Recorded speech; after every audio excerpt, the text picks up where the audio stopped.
Right, the authorities are giving another briefing now on a deadly collapse of a building or at a building here in Ormonde in Johannesburg. 6 people confirmed to have died. Floyd Brink is currently speaking. Let's listen. The particular point is that there's about 15 people that have been affected here. The first 6 of them, we managed to transport them all through to hospitals. We transported them to Garden City as well as Mall Park. What we can indicate to you is that there's at least 6 fatalities, of which 3 of the deceased we managed to retrieve. The other 3 is still stuck under the rubble.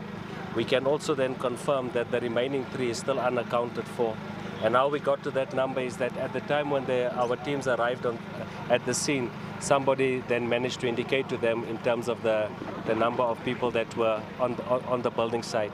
But what is critical to note is that as things stand now and looking at the preliminary investigations, we cannot seem to find any form of approved plans, because in an area like this you should have had an SDF as well as any other approved building plans. So at this point we do have our engineers on site as well as our building control officials, and we are now busy to look at the structural integrity of this particular building. So we are trying our best for our teams to work around the clock, but at some point if it becomes unsafe for them to do so, we will have to call it off and then continue again in the morning. So as I've indicated, that the number that is affected is 15, of which the first 6 we managed to transport to the hospital. There's 6 fatalities, and the remaining 3 we can indicate to you that they are all unaccounted for. Can we, when you look at the charges that will be laid formally, just like you said that there are no proof of plans as of yet, what charges will the owners face at this current stage? Look, definitely it's still easy for us to say, and we will most probably then in this case hand over to police, but we managed to get the name of the contractor. They have AWOL'd at this point. We cannot get hold of them here, nor the engineers or so. So our teams are now quickly ensuring that we start to trace that.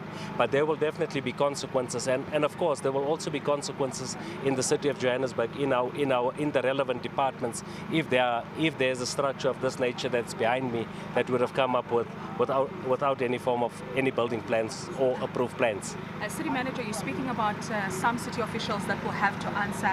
Was this building legally approved by the City of Johannesburg? And that's the point that I've just made now. So when we look at the preliminary information at our disposal and in terms of our systems, we cannot seem to find any form of approved plans, anything related to the SDFs. If you look behind me, you'll see a very big pylon there. That will tell you that that's a servitude. And for us, in terms of our own regulations and our bylaws, any construction from a pylon should be at least minimum 50 meters. And when you look at that, and both buildings in this case, I can then at this point say to you that both are illegal. CM, would you concur with me that the city of Johannesburg is a free-for-all? We've been in this road before, we're going to be in this road again next time, because it seems like clearly, if it's not hijacked building, it's collapsed building. Clearly means that the law doesn't bite within the city of Johannesburg. It's a free-for-all.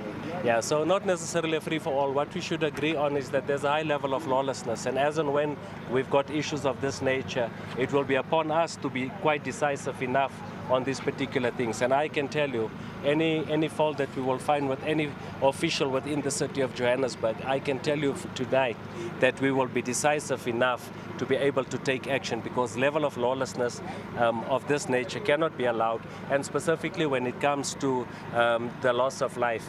All what we can say at this point is allow us to look at the integrity of the building, allow us to focus on our search and rescue and look at recovery. We will be sending in and use our JMPD dogs to be able to help us to snuff out. We've got equipment to be able to help us to lift the rubble, but once, like I've indicated, if it becomes unsafe to do so, we will not be able to continue. At this point, I would also just want to indicate that as a city, we would like to extend our condolences to the families, and we will be providing a level of assistance through our social development and other relevant departments, whilst we are still looking and ensuring that we look at the investigations and for us to conclude. Once we are clear in terms of the cause of this particular collapse, we will be able to take you through and take you into confidence as the media on what it is. I'm going to repeat, we will be assessed on the level of our level of decisiveness as the leadership of the city with regard to this lawlessness. Let me substitute my questions here. In relation to the gender trouble before, regarding these instances where lives have been lost. We've been through this Ormonde building, we went to many buildings in the city. Some catching fire, now we're here again. Can you please tell us how many officials from the city have been punished internally or externally or legally so for such things?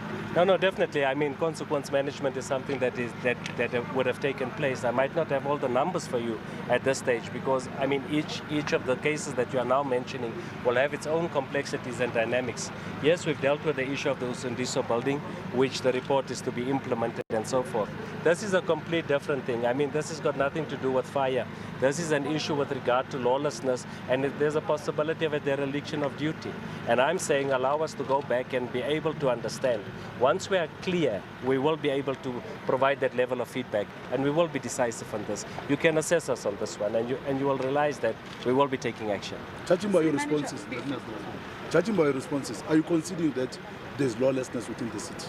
Definitely. I mean, there's something that I will never run away from. And I mean, the MMC for Public Safety is on record indicating that there's a high level of lawlessness. Of course, we are working around the clock. We are working with SABC as well in order for us to focus on the level of lawlessness. And lawlessness is not just something that happens, for example, in the inner city, but there's lawlessness in other areas as well. It's about how we ensure that a high level of consistency and how we deploy our officers as well.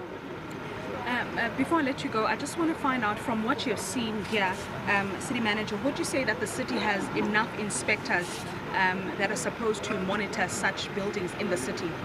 I would allow the executive head to respond. He's the head of development planning and maybe can give us the numbers on the inspectors. A quick one, City Manager, just a quick one. Do we have a name for the owners, or do we have a clear description of who they are and their nationality? Yeah, so at this point we've got a name of the company. The company's name is New Order NIV. That's what we've got on record at this point. All what we now need to do is to track and trace and to get them in and hold them accountable for what is happening also behind us. City Manager, earlier on we saw two gentlemen, I won't mention the color, but the police were speaking to them about a plan. Perhaps did they brief you about that conversation that took place with the two gentlemen? Not at this point, nothing yet. You can maybe answer the the inspectors. Yeah, thank you very much, City Manager. So we do have sufficient inspectors that cover the entire city. In fact, we've got over 130 inspectors that are supposed to be driving around and picking up on illegally constructed buildings. So for some reason, the inspector missed this building, but as the city manager has indicated, we are going to be looking into our processes and where necessary, we'll be applying consequence management. Thank you. Are there any reforms that are being considered to strengthen oversight? No, absolutely. So we are at the moment looking at our bylaw. We are updating our bylaw, and we are limited in terms of what we can do if someone ignores our notice that we issue where there are illegal constructions. What we're trying to do is to ensure that we are able to demolish the buildings that are built illegally without following proper processes, and where there are no approved building plans in place. So those bylaws we anticipate should be finished before the end of this calendar year. You will also realize that the city is on a drive specifically on bylaw enforcement, not just specifically on buildings, but any other thing, including outdoor advertising.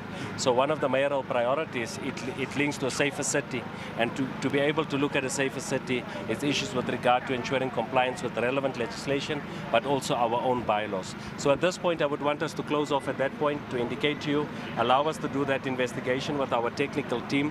Once we are clear in terms of the structure, our focus now today is really to focus on our rescue and our recovery, and to be able to inform the next of kin.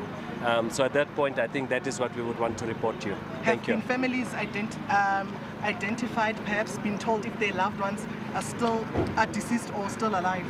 There's one family, I think, that has been informed, but allow us to be able to go back and to be able to quickly understand, and in order for us to reconcile in terms of the numbers. But again, I would like to send out our condolences to the family. We will provide that level of assistance where we can, and indeed it's an unfortunate situation, and we will be decisive in our approach to bring those that have caused this and bring them to book.